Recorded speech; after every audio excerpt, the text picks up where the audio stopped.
Banyaklah siasatan yang kita kemukakan yang menghampiri sama juga yang terjadi dengan realiti. Kita boleh komen banyak mana pun dalam threads, tapi trooper ni wujud. Sama juga dengan netizen dengan kecaman. Trooper ni ada dia punya data-data yang boleh leak, nama-nama yang penting-penting, nama-nama VVIP dan seterusnya. Kalau saya tak nak spill the tea. Kisah viral, cinta palsu, beef belakang tabir. Semua bukak satu-satu, jujur pedas tapi adil. Dalam bilik semua diam sebab mulut mula berbicara. Show dalam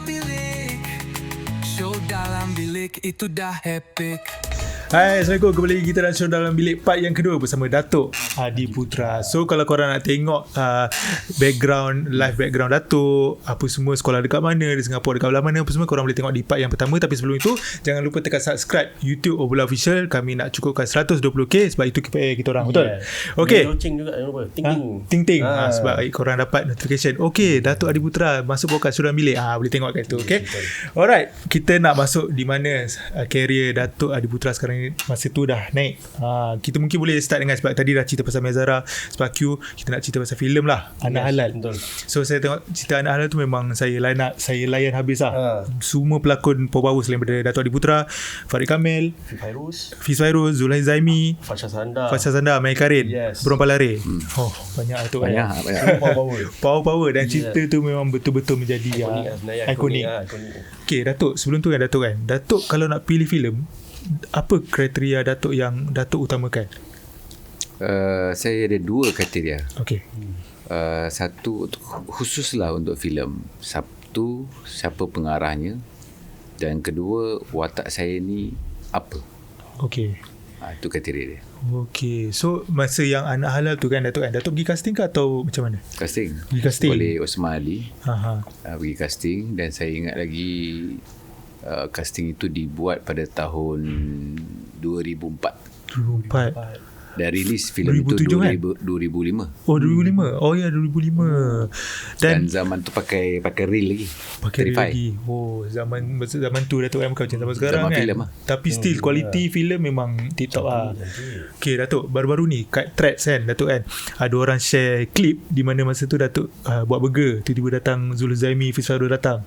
So tolak balang air apa semua tu kan. Itu spontan ke atau memang dah plan? Ni boleh dikatakan spontan lah, sebab dengan adanya Zulaiha Zaimi, sebab mereka semua adalah seorang pelakon yang versatile. Jadi bila spontan ni, kita adalah act to react. Jadi bila memberi ada act to react ni, dia lebih dirasai daripada kita plan. Sebab kadang-kadang bila kita plan ni, satu bahayanya, bila kita plan takut tak menjadi di dalam set penggambaran, sebab kita nak bagi audience yakin. Jadi act to react tu adalah salah satu prinsip juga yang harus ada sebagai seorang pelakon. I see.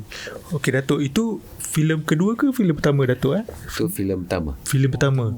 Dan ia merubah boleh katakan merubah Datuk punya nama dekat career seni lah kan. Dan Datuk mestilah famous after that kan. So tak macam juga. mana? Tak juga ke Datuk? Juga. Saya kenal Datuk. Mungkin mengenal lah, tapi bagi saya bukanlah kenapa saya cakap tidak, sebab saya tidak mengejarkan satu benda yang famous ataupun glamour kan. Sebab bagi saya cuak. Sebab first film kan. Bila dalam drama, dia tak sama dengan big screen. Betul.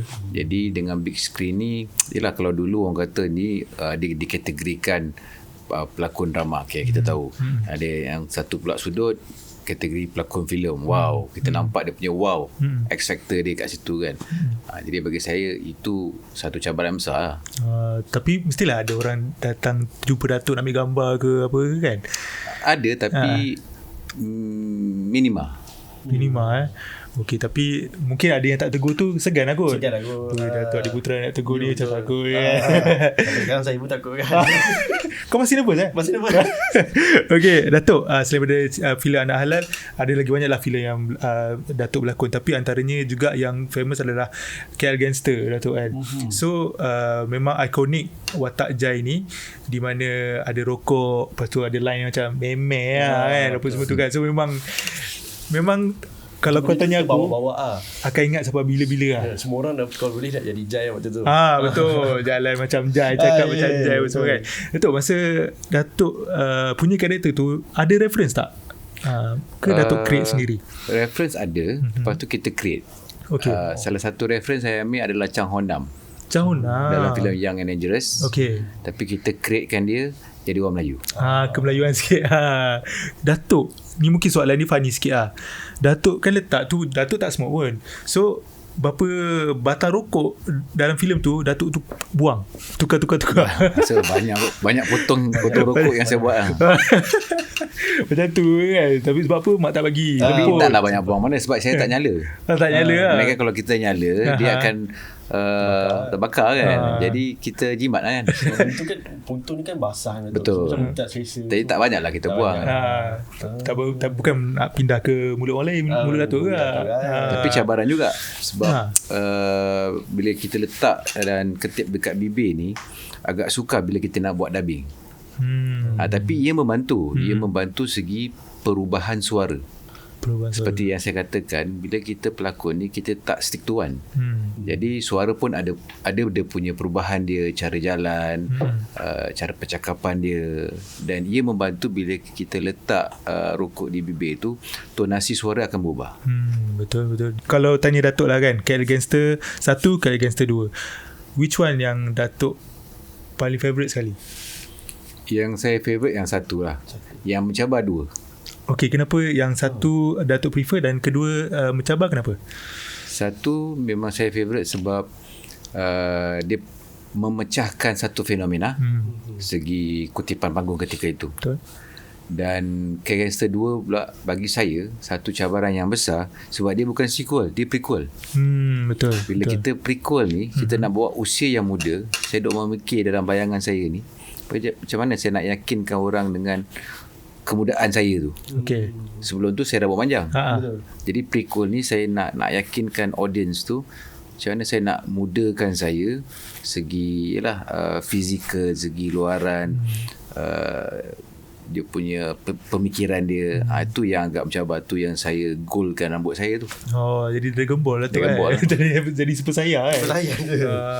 Tapi Datuk kan tadi Datuk kata nak cuba mudakan kan. So apa yang Datuk buat research ke, cara diorang behave ke, macam mana ke? Bagi saya kita gunakan akal lah. Sebab bila kita dah keluar di Cat Gangster yang pertama dengan raut wajah misai, so kita nampak kematangan tu dah ada. Jadi kita nak kontradikkan dia tu supaya nampak muda tu, kita clean shave dengan potong rambut, so nampak dia punya kemudaan dia tu. Okay, ni kau nak tanya pasal Mat Kilor, kutipan tertinggi dalam sejarah Malaysia. So nak tanya sikit lah, untuk Mat Kilor, Datuk berlakon dengan Yayan Ruhian, so seorang aktor yang besar nama dia dekat Indonesia untuk filem action lah. So macam mana Yayan Ruhian tu, orang dia macam mana sebenarnya? Dia seorang yang sangat low profile. Sangat low profile, sangat beradab, walaupun nama dia besar sampai ke Hollywood. Dan sampai sekarang kita masih berhubung, bersilaturahmi. Sangat low profile lah. So memang dia punya gerak-geri semua memang asli daripada dia lah. Betul. Dan dia memang genuine pesilat. So Datuk pun ada silat basic juga. kan? Basic silat juga. Basic ada. Cuma kita tak tonjolkan lah. Kita tak pursuekan benda tu. So Datuk ambil silat juga sebelum ni, waktu zaman bila? Zaman remaja. Zaman remaja lah. Silat apa kalau boleh cakap? Dulu pernah ditanya, tapi saya rasa dekat TikTok pun banyak troll. Silat ni dipanggil silat kalimah. Mungkin kalau buka Google ataupun dekat TikTok keluar balik kot. Silat kalimah. Boleh lah check. Boleh belajar. Saya boleh belajar kat rumah. Kau pernah ambil silat ke dulu? Tak pernah. Gaya macam pernah ambil. Tak. Okay, Datuk difahamkan juga Datuk merupakan seorang peminat filem Bollywood, Datuk. Dan Datuk adalah Skan Shahruhan. Betul Datuk? Tak nafikan lah, sebab kita pelakon pun ada kita punya idola. Selain Shahruhan, saya punya idola juga adalah kalau dari filem sudut di Bollywood kan, dan juga di Chennai ada Kamal Hassan. Okay. Itu juga saya punya idola. I see. Jadi yang membuatkan saya idola ni bukan apa, arwah ibu saya bawa saya ketika usia sekitar 6-7 tahun ke panggung dan melihat filem Bollywood ketika zaman itu bukan zaman Shah Rukh Khan. Okay. Zaman itu adalah Rashi Kapoor, Shashi Kapoor kan. Jadi betul. saya mengikut arwah ibu saya menonton dan di situlah bermulanya. Okay. Tapi Datuk membesar dengan filem Shah Rukh Khan lah kan? Betul tak? Saya Tengok cerita membesar tu dengan kan? filem dia. Apa favorite filem Datuk cerita Shah Rukh Khan? Kalau zaman dulu lain tak bukan Dilwale lah. Dilwale yang pertama tu. Diwali yang pertama. Dan zaman itu juga yang hit nama dia. I see. Diwali. Tapi nak ceritakan Shah Rukh Khan, kau tengok tak Shah Rukh Khan? Tengok. Kan? Semua tengok. Banyak duplicate pun best juga. Betul. Tapi tu cerita funny lah duplicate tu. Kan kucing-kucing hati tu dia paling common lah. Yes. Okay Datuk, sekarang ni kita nak tanya pasal filem terbaru Datuk, Konklusi. So sekarang ni mungkin masa video ni dah keluar, dah keluar dah. Konspirasi. Oh, Baju dah ada. konspirasi. Konklusi kejap lagi. Sekejap lagi. Konklusi dia persamaan kau ni, solusi. Sorry Datuk. Aku tengok baju. Saya tak tengok. Maafkan Datuk. Saja buat sikit. Okay, Datuk konspirasi. Okay, at least aku buat Datuk gelap. Okay, Datuk konspirasi kan Datuk kan. Okay, boleh tak Datuk cerita pasal role Datuk dalam filem tu, dan juga ada Datuk share yang di mana ada satu stunt ni Datuk buat sendiri. Jet ski. Tak apa, Datuk cerita. Okay, Datuk boleh ceritakan Datuk? Okay, saya memegang nama watak Tuan Adi, pegawai kanan dalam bahagian siasatan yang melaporkan diri direct kepada KP SPRM. Dan dalam filem ni banyaklah siasatan yang kita kemukakan. Ini dalam filem Okay. sama juga yang menghampiri sama juga yang terjadi dengan reality. I see. Jadi ada mungkin penonton yang tidak tahu, mungkin yang tahu, tapi saya rasa lumrah reality tahu. Kalau sebut je SPRM rasuah. Betul. And bukan tu saja yang kita nak membawa sebagai badan agensi kerajaan. Satu benda yang bagi saya penghormatan yang besar, sebab ini melibatkan negara dan juga keselamatan negara. Mahupun juga dalam agensi PDRM, ATM, dan agensi ni adalah sangat-sangat penting. Dan apa yang ditonjolkan, penyampaian dalam filem konspirasi ni, banyak mungkin ada yang tahu, ada yang tidak tahu. Sama juga bila kita sekarang lebih cenderung kepada handphone, kepada social media, tetapi siapa yang cyber trooper dia? Kita boleh komen, orang kata banyak mana pun dalam threads, tapi trooper ni wujud.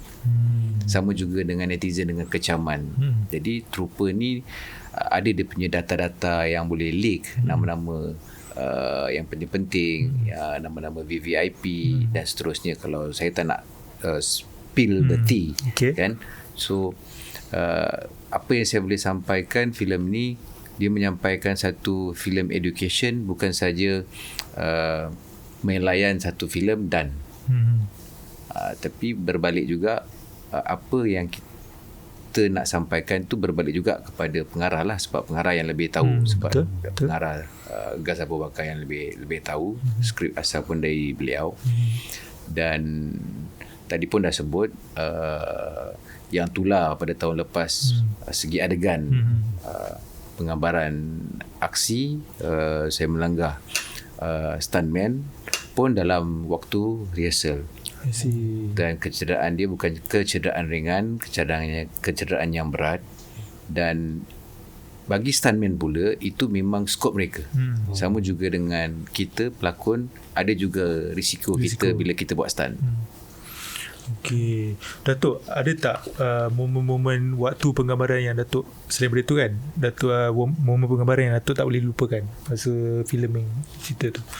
Semua adalah momen yang saya tak lupakan, tapi bila dah kita langgar kepala orang tu naik jet ski, nak lupa macam mana kan?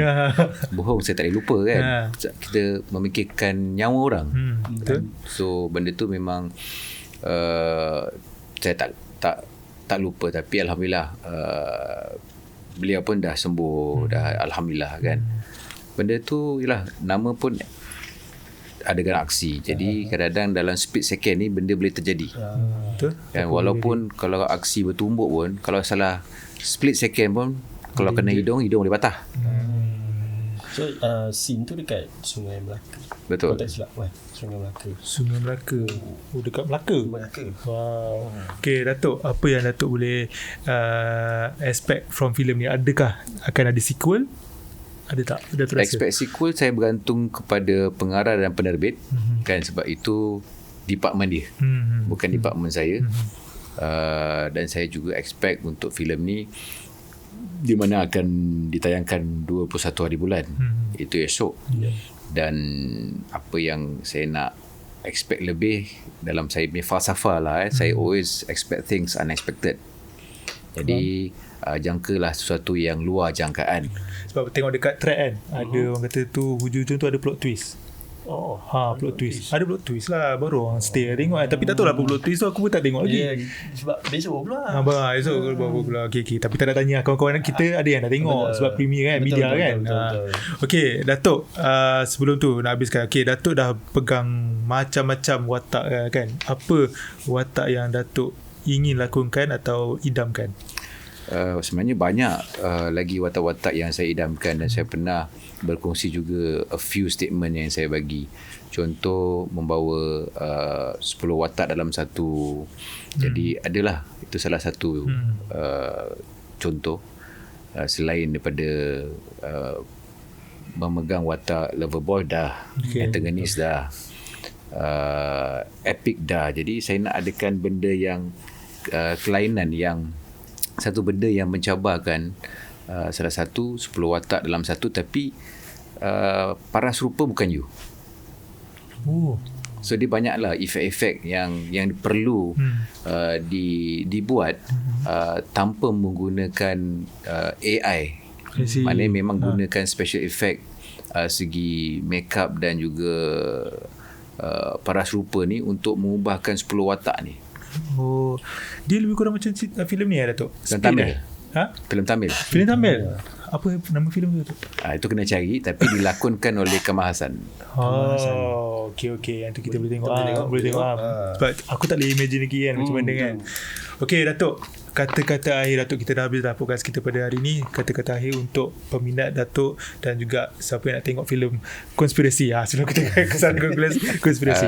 Saya nak ambil, orang kata jangan ambil kesempatan, ambil mana yang sempat.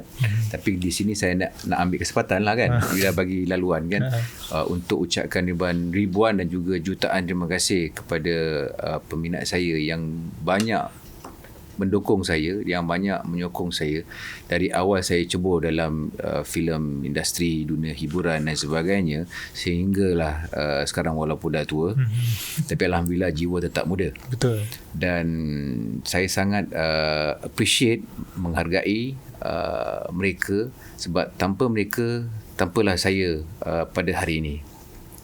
Dan kenapa anda harus wajib menonton filem konspirasi ini?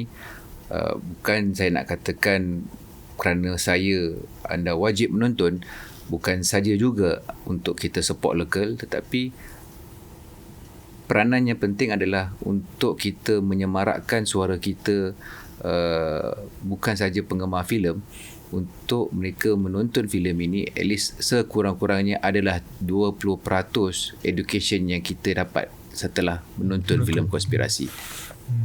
Okay, Datuk, last question. Upcoming project ada tak? Upcoming belum lagi, sebab sekarang pun dengan orang kata tengah troll tentang orang memberikan saya rasuah kan. So ada yang tahu, ada yang tidak tahu. Sebab 2013 saya dah melibatkan diri saya dalam dunia perniagaan, agensi umrah dan haji. Jadi untuk upcoming project belum lagi, sebab saya akan juga fokus saya punya perniagaan-perniagaan yang lain kan. Banyak orang kata, mungkin ada yang tahu, ada yang tidak tahu. Jadi salah satu saya boleh katakan perniagaan saya ni, salah satunya adalah dalam bidang umrah dan haji. Ada juga perniagaan yang lain. Tapi takkanlah kita nak angkat bakul dan exposekan diri sendiri kan. Sekadar itu je lah. Tapi yang Datuk selalu share yang agensi yang pergi haji dan umrah tu lah kan, Datuk, Betul. kan? Sebab saya rasa benda tu benda yang baik kan. Betul.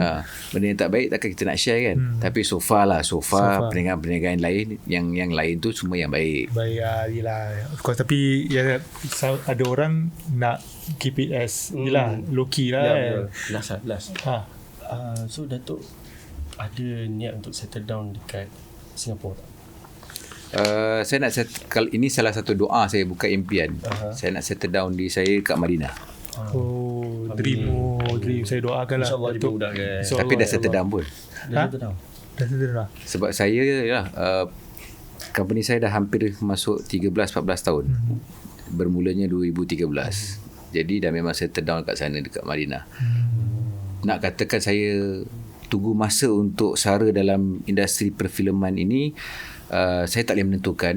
Selagi itu boleh memberikan penghargaan kepada peminat, saya akan memberikan sumbangan itu. Kalau tidak, saya akan berada di sana. Itu sebab kalau orang tengok sokmate saya ni, banyak footage semua berada di sana. Betul. Okey lah, Datuk pun mesti busy lepas ni nak promosi filem konspirasi apa semua kan. Dan terima kasih Datuk sebab sudi datang dalam Show Dalam Bilik, share pengalaman, experience dan juga macam-macam lagi. Kepada korang, jangan lupa untuk tonton filem konspirasi pada 21 Mei 2026. Okey, di panggung berdekatan dengan korang. Dan jangan lupa juga untuk tengok Show Dalam Bilik di YouTube Ola Official, dan jangan lupa tekan subscribe. Jumpa lagi. Assalamualaikum.